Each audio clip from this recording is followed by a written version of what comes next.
Hay un momento que creo que casi todos los que jugamos de niños hemos vivido. Vuelves un juego de tu infancia, uno que recuerdas como enorme, complejo, interminable y algo no cuadra. Los niveles son más cortos de lo que recordabas, los mundos son más pequeños. Las rutas que en tu cabeza eran laberintos resultan ser líneas rectas ahora. Y te quedas ahí preguntándote si tu memoria te falló, si el juego era una mentira o si simplemente ya no eres el mismo que lo jugó por primera vez. Este video es sobre eso, pero también es sobre algo más grande. Porque lo que le pasó a esos juegos en tu cabeza no tiene nada que ver con lo que juegas. Y la respuesta es interesante. Es que eras chico y todo se veía más grande. Y sí, pero si eso fuera todo no estaría haciendo este video. Lo que me interesa es que, ¿por qué ciertos juegos como de Nintendo 64, de Play 1, de Game Boy, se sentían infinitos de una forma que ningún juego de mundo abierto lo ha logrado hoy en día? Con todo el hardware que tenemos ahora, con mundos de cientos de kilómetros cuadrados, algo se perdió. Y creo que son tres cosas, como veíamos el mundo de niños, lo que el hardware no podía mostrar en ese entonces debido a las respectivas limitaciones de cada tiempo, y que tu cerebro creaba cosas muy interesantes. Pero hay un precio. Hay un precio que uno debe de pagar cuando se hace mayor. O cuando se hace muy bueno en un juego. Y no te vengo a pedir que dejes de tener nostalgia, porque eso es muy importante, a veces. Solo que entiendas de dónde viene de verdad. Y cuando lo hagas, a lo mejor veas esos juegos de manera diferente. A lo mejor no con tanta nostalgia, sino con respeto. Cuando eres niño, cada lugar que conoces es nuevo de verdad. Y tu memoria no tiene con qué compararlo. Y entonces lo vives completo. De una manera muy nueva. Cada pasillo, cada esquina, cada detalle te importa, porque no sabes qué va a ser relevante y qué no, y lo guardas todo. Y de adulto puede que cambie la cosa. Entras a un lugar y automáticamente lo comparas con otros lugares que ya conoces. Lo clasificas, lo analizas y lo memorizas quizá en segundos. Es más rápido, es más eficiente y muchísimo menos memorable. Y el tiempo también se siente diferente. Cuando tienes 7 años, un verano es una eternidad. 3 meses se sienten como si estuvieras viviendo una vida completa, porque comparándolo, casi lo son. Cuando ya eres mayor, ese mismo verano pasa volando. No porque el tiempo cambie, sino porque tienes más tiempo acumulado con qué compararlo. Y luego está el aspecto físico, que creo que no nos ponemos a pensarlo a veces de manera seguida. De niño eres más chico, los techos son más altos, los cuartos son más grandes, tu cuerpo ocupa menos espacio físico en el mundo, y entonces el mundo se siente más grande. Piénsalo con algo en concreto, la casa de tus abuelos, o tu escuela primaria. Si has vuelto de adulto a alguna de ellas, a lo mejor ya sabes de qué estoy hablando. Los pasillos que sentías interminables tienen 10 metros, 15 metros, o a lo mejor hasta menos. El patio enorme donde jugabas cabe en tu casa. No cambió nada. Cambiaste tú. Y eso mismo es lo que me llegó a pasar con algunos juegos. Por ejemplo, Ninja Gaiden, algún Gears of War, juegos clásicos como Crash o los Resident Evil clásicos. De niño, cada sección se sentía como territorio desconocido. Y de adulto ves el diseño, ves cómo se juega, ves que es el mismo pasillo que has disfrutado tal vez en otro juego. No de manera visual, pero tal vez en esencia. Y eso no quiere decir que el juego sea malo, sino porque cuando ya tienes el mapa el misterio a veces desaparece un poquito. Pero hay algo más. Algo que creo que no tiene nada que ver con la infancia, sino con los juegos mismos. Los juegos de Nintendo 64, PlayStation 1, Game Boy eran técnicamente pequeños. Unos cuantos polígonos, una que otra textura y una distancia de render algo corta.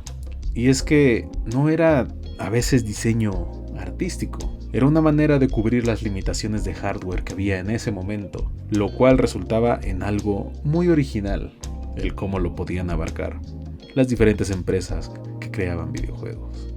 Y es que ese límite hacía algo curioso contigo. Como no podías ver a veces lo que había más allá, te lo imaginabas. Como juegos de Silent Hill, donde todo estaba casi tapado con niebla, pero tú sabías que había algo más allá. A lo mejor no lo podías visualizar en ese momento, pero en tu mente ya había algo creándose. Si solo veías unos cuantos metros de la ciudad, asumías que la ciudad seguía infinitamente hacia el horizonte. El mundo a veces era tan grande como tu imaginación lo decidía. Había un juego que yo jugaba hace mucho que se llamaba Shadowrun. Del Shadowrun Classic, porque hay uno nuevo que también es una joyita, uno nuevo entre comillas, porque ya tiene mucho tiempo que no sale, salió por la década de los 2000. Pero tomando en cuenta el Shadowrun clásico, esa ciudad cyberpunk oscura, llena de callejones y edificios que se perdían en la niebla. Cuando lo llegaba a jugar de niño, se sentía como una ciudad casi de tamaño real, enorme, imposible de conocer completa. Y hoy sabes que ciertas cosas estaban ahí simplemente por limitaciones técnicas, pero en su momento yo no lo sabía, y yo llenaba el resto con mi imaginación. Otro juego es Spyro. Esos mundos de colores brillantes, geometrías simples, cielos que se veían infinitos, y a veces tu cerebro ya ni siquiera veía los polígonos. Lo veías de una manera natural, te acostumbrabas a ellos, y en ese tiempo era lo mejor que habías visto. Y ahora, compara eso con un mundo abierto moderno. Cientos de kilómetros cuadrados, cada hoja modelada cuidadosamente, cada piedra con su respectiva textura, cada rincón detallado, y aún así hay algo que no se siente igual. El mapa se siente enorme, sí, pero un poco vacío en la experiencia. Y puede que se deba a que no tienes que imaginar muchas cosas. Ya el juego te muestra casi todo. Y cuando te muestran el todo de algo, ya no tienes que imaginar muchas cosas. No construyes nada, solo lo juegas. Los juegos antiguos eran pequeños en datos, pero enormes en tu cabeza. Los juegos de hoy son enormes en datos y a veces increíblemente pequeños en lo que te dejan sentir. Y hay una tercera cosa pasando, y esta es la que más me costó aceptar. De niño no sabías cómo funcionaba el juego, no conocías los atajos, no habías visto un tutorial de YouTube. No sabías qué enemigo venía después, ni cómo derrotarlo eficientemente.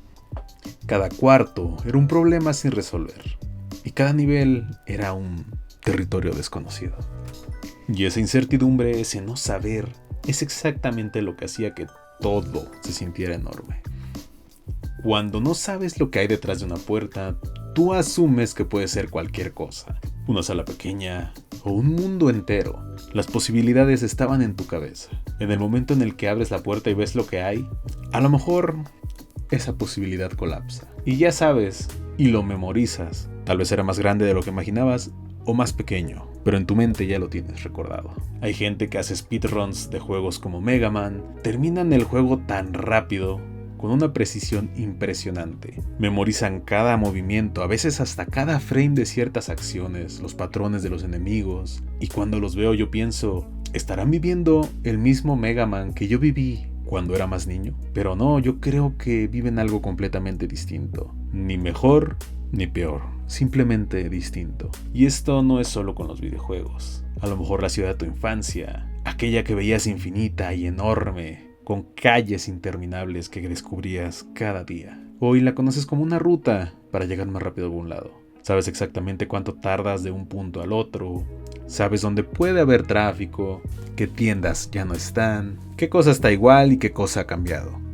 Y a veces conoces algo también que ya ni siquiera puedes llegar a notar ciertas cosas.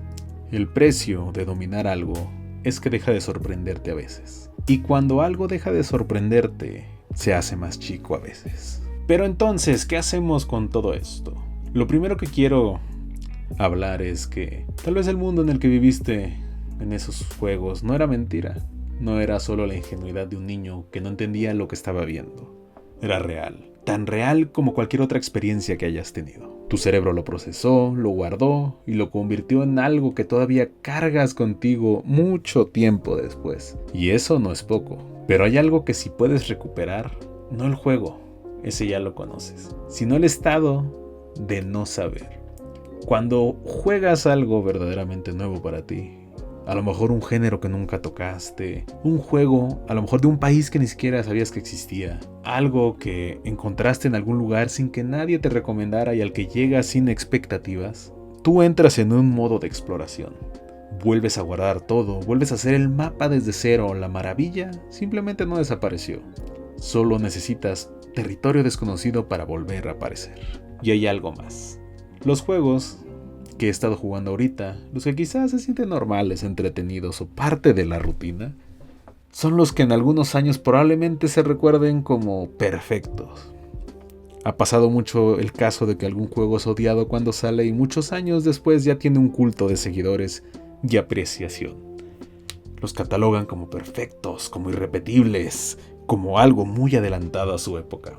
Y eso pasa siempre, y es la oportunidad a lo mejor de volverle a prestar atención a ciertas cosas que no le diste valor en ese tiempo. Y al final la pregunta con la que empezamos, ¿el juego cambió o cambiaste tú? Tiene una respuesta simple, cambiaste tú. Y eso, aunque a veces se sienta como pérdida, en realidad es todo lo contrario. Creciste, aprendiste, dominaste cosas. Y el precio de eso es que el mundo se vuelve más conocido. Pero nunca del todo. Siempre habrá una puerta que nunca abriste en algún lugar o en ese juego que probablemente te esté esperando.